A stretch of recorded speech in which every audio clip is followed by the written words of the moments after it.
आज आदमी सुखी क्यों नहीं हो रहा है? क्योंकि आदमी सुविधाओं में सुख ढूंढ रहा है। सामान में सुख ढूंढता है आदमी, धन में सुख ढूंढता है आदमी, पद में सुख ढूंढता है आदमी, गाड़ी में सुख ढूंढता है आदमी, साड़ी में सुख ढूंढता है आदमी। इसलिए आदमी सुखी नहीं है, इसीलिए दुखी है आदमी। क्योंकि सुख क्या पैसे से मिल सकता है? अगर पैसे से सुख मिलता तो टाटा और बिरला के पास में, मुकेश अंबानी के पास बहुत पैसा है, वह सुखी हो जाते। अगर गाड़ी से सुख मिलता तो टाटा करोड़ों गाड़ियां बना रहे, उनको बहुत सुख मिल जाता। हम तो एक गाड़ी खरीद लेते हैं, उसमें कहाँ सुख है? गाड़ी में सुविधा है, सुविधा पूर्वक तुम अपनी मंजिल पर पहुंच जाओगे, लेकिन यदि सोचो गाड़ी में सुख है तो सुख नहीं है। साड़ी में भी सुख नहीं है, बस इतना है, तुम ज़्यादा अच्छी साड़ी पहनोगी तो रास्ते में चलोगी तो 10-20 लोग देख लेंगे कि अच्छी साड़ी है, बस। अगर कोई नहीं देखा तो तुम्हें दुख हो जाएगा, क्या कुछ साड़ी में कमी है या पहनने में कमी है, तो दूसरे दिन फिर तुम खाम मेहनत करके दूसरी पहनोगे। कपड़ों में भी सुख नहीं है। कपड़े तो ठंडी गर्मी मौसम से बचने के लिए, मानवीय मर्यादा की सुरक्षा के लिए पहने जाते हैं, लेकिन इसका अर्थ ये भी नहीं है कि तुम फटे फटाए कपड़े पहनो, कचड़ा लगा हुआ। थोड़ा ठीक ठाक भी पहन लो, कोई हर्ज नहीं, लेकिन इसमें सुख नहीं है। सुख कहाँ है? एक दूसरे की गम खाने में सुख है, परस्पर प्रेम से रहने में सुख है, सहनशीलता में सुख है, सरलता में सुख है, नम्रता में सुख है और सेवा भाव में सुख है। गुरुदेव के सत्संग में सुख है, भक्ति में सब सुख है। इसलिए भक्ति कीजिए और सुख के सागर में गोता लगा लीजिए। भक्ति स्वतंत्र सकल सुख खानी, बिनु सतसंग न पावहि प्राणी। भक्ति स्वतंत्र सकल सुख खानी, बिनु सतसंग न पावहि प्राणी। भक्ति स्वतंत्र है, भक्ति सकल सुखों की खान है, लेकिन बिना सत्संग के भक्ति मिलती नहीं है। इसलिए आप सत्संग में आए हो, क्योंकि सत्संग से आपको भक्ति के मोती मिलेंगे, और भक्ति के मोती मिल जाएंगे तो सुख और शांति भी मिल जाएगी। एक चीज और बता दूं, बहुत अच्छी बात है कि आपका जीवन भी वास्तविक हो, बनावटी दिखावटी जमावटी ना हो। आपके जीवन में वास्तविकता भी होनी चाहिए, सच्चाई भी होनी चाहिए, क्योंकि सच्चाई आपको सुख देती है। अगर सच्चाई जीवन में नहीं है तो सफलता भी नहीं मिलती है। लखनऊ में रामलीला हो रही थी, तो रामलीला में जो हनुमान का रोल अदा करते थे वो बीमार हो गए, उनको बुखार आ गया। डॉक्टर मायाराम, उनको बुखार आ गया, बड़ा अनुभवी डॉक्टर है। रामलीला का मैनेजर बहुत परेशान हो गया। रामलीला का मैनेजर लखनऊ शहर में निकला कि कोई हनुमान ढूंढूं जो हनुमान का रोल लगा सके। तो एक हलवाई अपनी दुकान पर बैठा जलेबी बना रहा था। उस हलवाई से पूछा, क्या तुम रात भर के लिए हनुमान बन सकते हो? उसने कहा, हनुमान बनने से क्या फ़ायदा?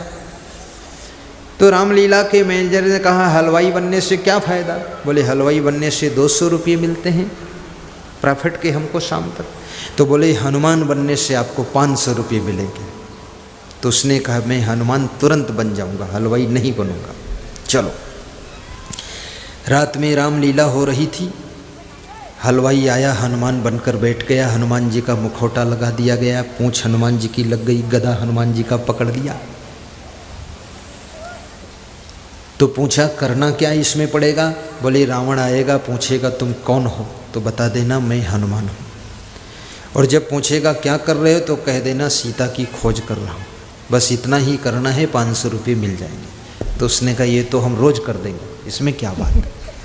बोले पहले एक दिन करो फिर रोज करना। रामलीला नाटक प्रारंभ हुई,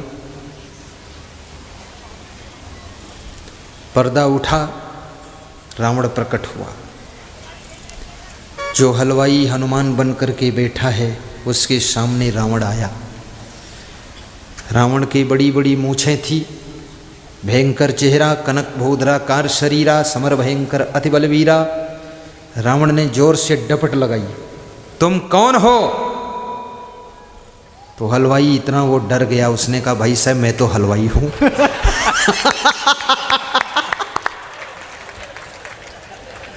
बोले तुम यहां क्या करते हो? बोले मैं तो जलेबी बनाता हूं, बाकी कुछ नहीं। सारी रामलीला चौपट कर दी। रामलीला के मैनेजर ने जल्दी पर्दा गिराया, धक्का मारकर बाहर किया कि चल भग यहाँ से। बोले 500 रुपया लाओ। बोले 500 रुपये की 5 थप्पड़ मिलेंगे, सारा चौपट कर डाला। सच्चाई छिप नहीं सकती कभी झूठे वसूलों से, और खुशबू आ नहीं सकती कभी कागज के फूलों से, कागज के फूलों से। हमारे आपके जीवन में सच्चाई भी होनी चाहिए।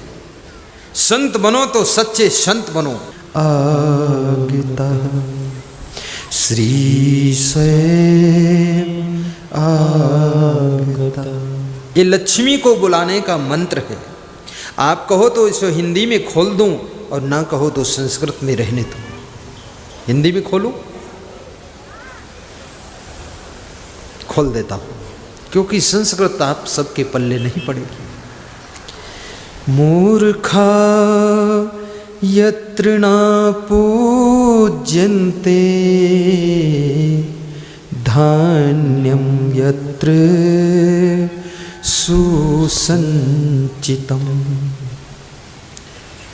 जिस घर में मूर्खों का सम्मान नहीं होता है, जिस घर में कोई मूर्खता का कार्य नहीं करता है, जिस घर में कोई मूर्ख नहीं होता है, आहा, मूर्ख के 3 लक्षण होते हैं। मूर्ख जिद्दी होगा, मूर्ख क्रोधी होगा, और मूर्ख बहुत हठी होगा। ये 3 लक्षण जिसमें मिल जाए तो उसको मूर्ख होने का सर्टिफिकेट दिया जा सकता है। ये मूर्ख है। इसलिए कभी जिद न करना, सरल स्वभाव रखना, अपने आप को बदल भी लेना, परिवर्तन भी कर लेना।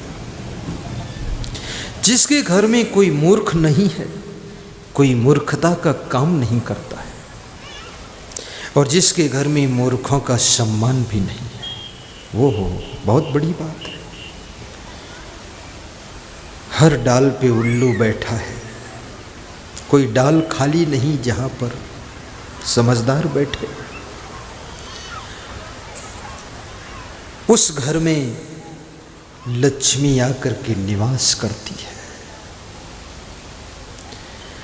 जिस घर में बुद्धिमान का आदर होता है, समझदार का सम्मान होता है, विवेकवान की इज्जत होती है, जिस घर में मास्टर माइंड वाले का बहुत बड़ा ख्याल किया जाता है, उस घर में लक्ष्मी आधी रात को आती है और सदा वहीं पर बसेरा करती है। दूसरी चीज, धान्यम यत्र सुसंचितम, जिसके घर में अन्न का अपमान नहीं होता है। जो व्यक्ति अन्न का अनादर नहीं करता है, अन्नम ब्रह्मम भवेत्, अन्न को ब्रह्म कहा गया है। अन्न का अपमान जो नहीं करता है, जूठा अन्न अपने थाल में छोड़ता नहीं, जितना खाना है उतना ही लेता है। अन्न को फेंकता नहीं है, नुकसान नहीं करता है। अन्न के एक एक दाने को संभाल कर रखता है। जिसके घर में अन्न बर्बाद नहीं किया जाता है, उस घर में लक्ष्मी आकर के डेरा डाल देती है और वहीं पर सदैव निवास करती है। इसलिए मैं माताओं बहनों से भी कहूँगा, बड़ी सावधानी से चावल धोना, दाल धोना। कितनी माताएं बहनें चावल धोती हैं, जल्दी में उसका पानी निकालती हैं तो मुट्ठी दो मुट्ठी चावल भी नाली में डाल देती है, मुट्ठी भर दाल भी नाली में चली जाती है। हड़बड़ हड़बड़, गड़बड़ गड़बड़, झड़बड़ झड़बड़। थोड़ा सावधान, एक एक दाने को बचाइए। एक दाने का ही कमाल है।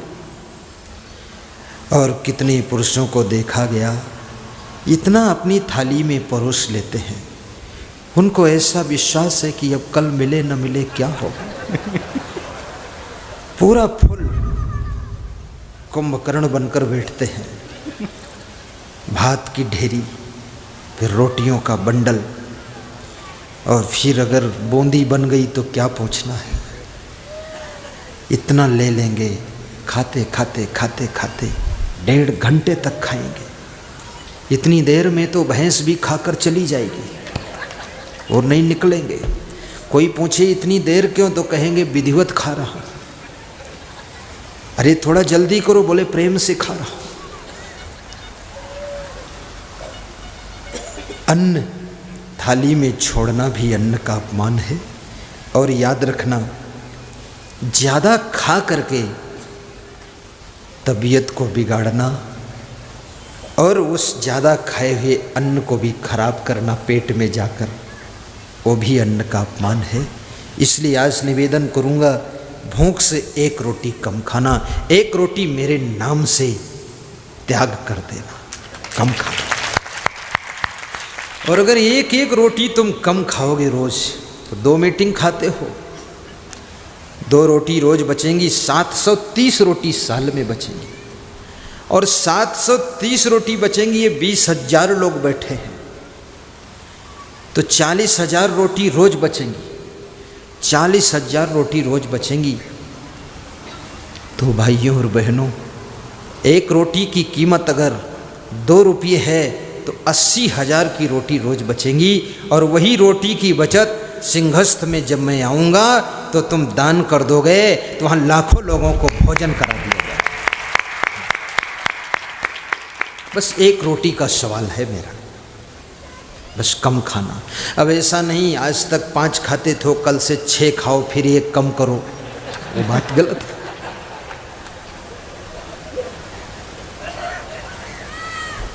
पेट की मोटर में खाने की सवारी कम भरो, पेट की मोटर में खाने की सवारी कम भरो,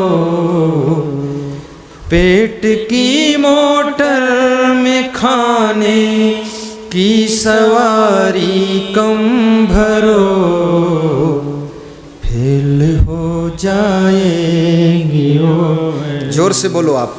फेल हो जाएगी ओ, लोड हो जाने के बाद। जय हो। फेल हो जाएगी ओवर, लोड हो जाने के बाद, अर्जू मंदान सेहत याद रखें। आज स्वस्थ रहने का एक मंत्र दे दूं? आज दूं कि अगले साल दूं?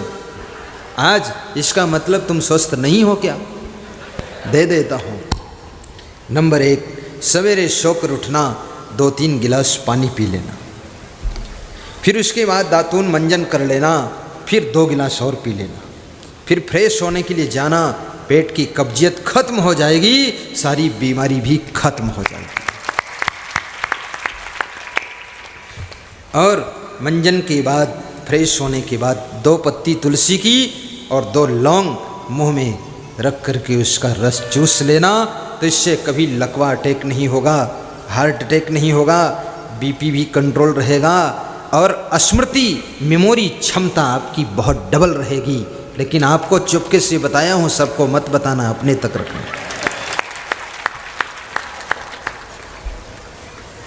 और पति पत्नी दोनों आधा घंटे सुबह आधा घंटे शाम को अपने द्वार पर या अपनी छत पर, पूरब से पश्चिम जिधर लंबाई छत की ज़्यादा हो, श्री श्री सद्गुरुदेवाय नमः बोल करके 51 परिक्रमा इधर से उधर करो सुबह शाम, तो आपका शरीर एकदम तेज अलर्ट रहेगा। आज हमारी उम्र कितनी है पता है आपको? सन 1966 का जन्म है, 20 अक्टूबर 1966। लेकिन मैं रोज़ दौड़ता हूँ, चुपके से आड़ में दौड़ता हूँ, परिक्रमा करता हूँ। 47 वर्ष उम्र करीब हो चुकी है, 47। एक सूत्र ये, परिक्रमा करो। अगला सूत्र, बिना कारण प्रसन्न रहो, खुश रहो। ऐसा नहीं कुछ आपको मिल जाए तो खुश रहो, कुछ में खुश नहीं, बिना कुछ खुश रहो, अपने आप खुश रहो, मुस्कराते रहो। राम का स्वभाव मुस्कराना था, कृष्ण का स्वभाव हंसना था, लेकिन हमारे सदगुरु कबीर का साहेब का स्वभाव प्रसन्न रहना था, इसलिए प्रसन्न रहो।